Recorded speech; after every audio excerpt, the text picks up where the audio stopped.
मौलाना साहब से मशावरत की है बिलावल भुट्टो ज़रदारी साहब ने कि जी अपोजिशन लीडर बन जाएं, अपनी पार्टी से किसी को बना दें, 74 वोट हमारे हैं, 10 आपके हैं, 86 बन जाएंगे, उनके पास सिर्फ 74 हैं। मतलब हुकूमत में रहते हुए भी एक आदमी उस हुकूमत को बचाने के लिए अपोजिशन पीटीआई अपोजिशन में भी पसंद नहीं आ रही बिलावल भुट्टो ज़रदारी साहब को और तस्लीम करने को तैयार नहीं है। तो ये सर कौन से जमहूरी रवैया है बिलावल का, आप बताइए। देखिए, सियासत में हर मुमकिनात पर जो है ना वो काम होता है, और जहाँ तक बात है आइडियोलॉजी की, वो तो बहुत पीछे रह गई अली। अब वो इसके पसे पर्दा क्या चीज़ें हैं, हो सकता है वो औचकज़ई के साथ कंफर्टेबल नहीं हो, मुस्तकबिल में खुद बिलावल कंफर्टेबल ना हो। हाँ, हो सकता है। बिलावल सर कौन से वज़ीर आज़म है? नहीं, कि कल को हो सकता है पीपल्स पार्टी पर तोड़ रही है पोजीशन में बैठने के लिए। कल को अगर उनको पोजीशन में बैठना पड़े तो फजल रहमान के साथ ज़्यादा कंफर्टेबल होंगे बजाय अचकज़ई के, क्योंकि अचकज़ई जब बोलने पे आते हैं तो वो फिर जब वो बोलते हैं तो वो तो खुद बन जाए अपोजिशन लीडर। खुद हो सकता है नंबर गेम नहीं हो, ऐसे नंबर गेम है ना, 74 आपके पास है, 10 फजल रहमान साहब के पास। मिलने की ये बात भी हो सकती है कि हम नहीं बनेंगे, आप बन जाए, हम आपको सपोर्ट कर दें, मुस्तकबिल की बातें हो सकती हैं। लेकिन एक आदमी जो हुकूमत का हिस्सा है, जिसकी वजह से हुकूमत बनी हुई है, वो फिर हुकूमत गिर जाएगी अगर वो 74 यहाँ आ गए तो अपोजिशन लीडर बनेंगे अगर वो, तो हुकूमत में रह कितनी जाएगा हुकूमत के पास? वो तो पहले पीएस पार्टी भूल चुकी है, 1 महीने का टाइम है जिसमें से भी 10-12 दिन गुजर गए हैं और दूसरी तरफ से कोई खास पेशरफ नजर नहीं आती। तो हो सकता है कि पीएस पार्टी को लॉलीपॉप दे तो दिया, पीएस पार्टी को लॉलीपॉप हुकूमत नहीं गिरा रहे हम, लेकिन अपोजिशन में बैठ रहे हैं जाके, ताकि वो हो। और अपोजिशन में नहीं, अपोजिशन बेंचों में अगर बैठेंगे तो फिर काउंट भी वहीं होंगे ना सर। हाँ बिल्कुल, फिर हुकूमत में काउंट नहीं हो सकते आप। हाँ, लेकिन हुकूमत गिराने में हिस्सा नहीं बनेंगे ना फिलहाल। तो हुकूमत तो गई, फिर हुकूमत तब जाएगी जब वो खुद बोले एतमाद का वोट लें आप, पीटीआई वाले बोलेंगे फिर। हाँ, तो हो सकते हैं वो उनको उस वक्त सपोर्ट कर दें। ये हो, ये भी होता है ना, ये हो चुका है पहले भी और ऐसा होता है। तो सियासत में ये इस तरह की सियासत में होगी। इतना इजी नहीं ले जैसे कि नजर आ रहा है। सियासत में जो बिल्कुल साफ नजर आ रहा होता है वो नहीं होता। बज़ाहिर ये नजर आ रहा है कि वो मौलाना से मुलाकात की उन्होंने एक अरसे के बाद, और मिलने के बाद उन्होंने उनको पोजीशन लीडर की ऑफर की, जो कि खुल के बाहर नहीं आई ना। मौलाना ने इस बात को वो किया नहीं। नून लीग की हुकूमत नहीं बचा रहे वो। नून लीग की हुकूमत मैं नहीं समझता कि वो बचाने की, उसको गिरा भी नहीं रहे लेकिन बचा भी नहीं रहे।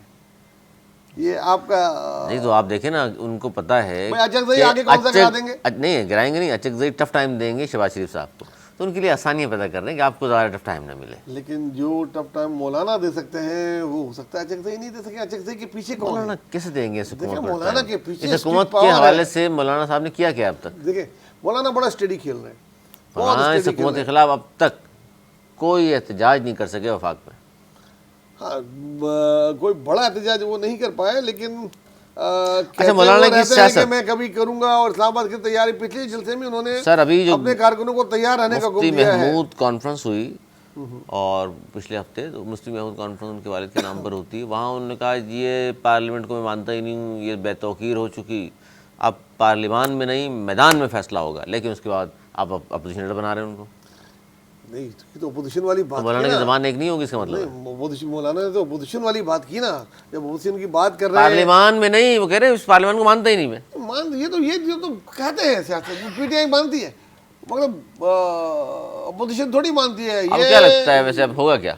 देखिए, मुझे ये लगता है कि पीपल्स पार्टी पर तोड़ रही है, अपोजिशन में जाने का प्लान बना रही है कुछ इस तरीके से। सिर्फ हुकूमत को दबाव डाल रही है? हुकूमत में दबाव तो डालेगी ना, हुकूमत में दबाव तो डाल रही है, हमारे दबाव बढ़ा रही है पूरे हो जाए, ताकि जो माहिदा हुआ है, जो एग्रीमेंट के तहत आए थे हुकूमत में, ये तो सपोर्ट करने के लिए, तो आपको लग रहा है सिर्फ दिखा रहे हैं दबाव डाल के? देखिए, पीपल्स पार्टी क्या चाहती है? पीपल्स पार्टी पंजाब में सियासत करना चाहती है, जिसकी की इजाजत बिल्कुल नहीं दे रही है, और न ही सियासत देगी भी नहीं। मरियम तो नहीं देगी कम से कम। तो वो जब इस तरीके से, मरियम कहा जाता चाचा की बात भी शायद नहीं मानती। नहीं, शहबाज शरीफ से मेरे ख्याल में उनसे बात भी नहीं की, नहीं बात तक नहीं की उन्होंने मरियम की माफी की या उसकी किसी चीज की।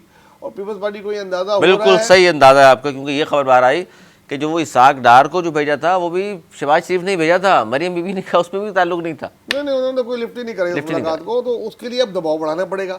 दबाव बढ़ाने के लिए उनको, तो मरियम में दबाव थोड़ी पड़ेगा, मरियम कहेगी मेरी हुकूमत थोड़ी दबाव पड़ रहा है, नहीं वफाक चाचा की हुकूमत पड़ रहा है। ये वफाक चाचा के साथ आप समझते हैं इतनी अंडरस्टैंडिंग है? नहीं, अंडरस्टैंडिंग नहीं, वो तो जाती है कि मैं कहता हूँ कल की जाती आज जाए, उनको पंजाब में मजबूत करना है, और वो आगरा अगली प्राइम मिनिस्टर की नज़रें की सीट की नज़रें उन बिलावल वज़ीर आज़म बनते हैं तो मोहतरमा को वो फंड तो नहीं मिलेंगे ना जो इस वक्त मिल रहे हैं। बिलावल वज़ीर आज़म बनेंगे तो बिल्कुल नहीं मिलेंगे वो, फिर और फिर वो पीपल्स पार्टी को सेंट्रल भी मिलेंगे। ग्रोथ करेगा बिलावल, तो चाहेगा पंजाब में उठ जाए पार्टी। पीपल्स पार्टी को अगर मरकज में कभी भी आना है या सियासत में मजीद रहना है तो पंजाब में काम करना होगा, पंजाब में खुल के काम करना होगा, और पंजाब में काम ही नून लीग के खिलाफ करना होगा, पीटीआई के खिलाफ नहीं करना होगा, नून लीग के खिलाफ करना होगा। अच्छा सर, इस खबर में आखिर में ये बताइए कि मौलाना साहब बिलावल की बात पर एग्री कर जाएंगे और या आसानी से महमूद अचकज़ई नज़र आ रहे हैं आपको अपोजिशन लीडर बनते हुए? देखिए, मौलाना साहब को बहुत जीरक, मैं कहता हूँ सीनियर तरीन सियासतदानों में से एक है। वो जो कुछ भी फैसला करेंगे हवा मौसम सब कुछ देख के करेंगे, और हो सकता है वो उनको ऑफर कर दें कि आप बन जाएं जी, जब आप बनेंगे हम आपको सपोर्ट करेंगे, अभी बनने दें अचकज़ई को। तो मुझे तो मैं मुझसे अगर पूछे टू बी ऑनेस्ट तो मैं इस वक्त 70-30 बोलूँगा। 70% सर, मुझे लेकिन अचकज़ई नज़र आते हैं बनते हुए, और 30% चांस है कि मौलाना साहब बने। मौलाना साहब बने 70%, लेकिन फिर भी अचकज़ई साहब ही हैं, 74 अरकान के दस्तखत के साथ जमा कर चुके हैं वो।